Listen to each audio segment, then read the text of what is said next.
দিনে দিনে প্রবাসী ফুটবলারদের আগ্রহের কেন্দ্রবিন্দু হয়ে উঠছেন লাল সবুজের জার্সি। কি হচ্ছে লাভ আর কি হচ্ছে ক্ষতি? ধীরে ধীরে প্রাণ ফিরে পেতে শুরু করেছে বাংলাদেশ জাতীয় ফুটবল দল। 1996 সালে ফিফা র্যাঙ্কিংয়ে 110 নম্বরে থাকা দলটা যেন পরবর্তী সময়ে এসে খেই হারিয়ে ফেলেছিল। উল্লেখযোগ্য তেমন কোনো সাফল্য তো ছিলই না, বরং যুক্ত হয়েছে একের পর এক ব্যর্থতার বোঝা। তবে সেই চড়াই উতরাই পেরিয়ে হামজা চৌধুরীর ফিরে আসায় অনেকটাই প্রাণ পেতে শুরু করেছে বাংলাদেশ ফুটবল দল। তালে তাল মিলিয়ে দেশের জার্সি গায়ে জড়ানোর আগ্রহ দেখাচ্ছে বহু প্রবাসী ফুটবলার। ইতালি প্রবাসী ফাহমিদুলকে ফিরিয়ে আনার লক্ষ্যে জনতার বিক্ষোভ ফুটবলের প্রতি দেশের মানুষের ভালোবাসারই প্রমাণ বহন করে। শুধু ফাহমিদুল নয়, তালিকায় রয়েছেন আরও অনেকে। জামাল, তারিক কাজীদের থেকে শুরু করে হামজা চৌধুরী, একে একে সে সংখ্যা তো বাড়ছেই।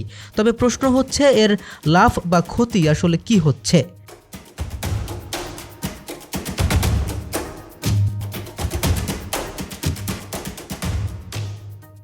বিশ্ব ফুটবলে মরক্কো 2022 সালের ফিফা বিশ্বকাপে 26 সদস্যের স্কোয়াডের মধ্যে 14 জন প্রবাসী ফুটবলার নিয়ে দল ঘোষণা করে, যা মোট স্কোয়াডের প্রায় 54%। অন্যদিকে আর্জেন্টিনা, ব্রাজিল, দক্ষিণ কোরিয়ার মতো দেশগুলো কোনো প্রবাসী ফুটবলার নিয়ে নিজেদের স্কোয়াড সাজায়নি। নিজস্ব কালচারে বেড়ে ওঠা ফুটবলারদের নিয়েই সাজিয়েছিলেন দল। বিশ্বের বিভিন্ন দেশে ছড়িয়ে ছিটিয়ে থাকা বাংলাদেশি ফুটবলারেরা দেশে ফিরে জাতীয় দলে যোগ দিলে নিঃসন্দেহে উন্নত ফুটবল সংস্কৃতির দেশগুলোর কাছ থেকে সঞ্চিত অভিজ্ঞতা বাংলাদেশ দলের জন্য দারুণ কিছু। কিন্তু দেশীয় সংস্কৃতিতে বেড়ে ওঠা ফুটবলারদের সাথে একই দলে একত্রে খেলে যাওয়া কতটা চ্যালেঞ্জিং?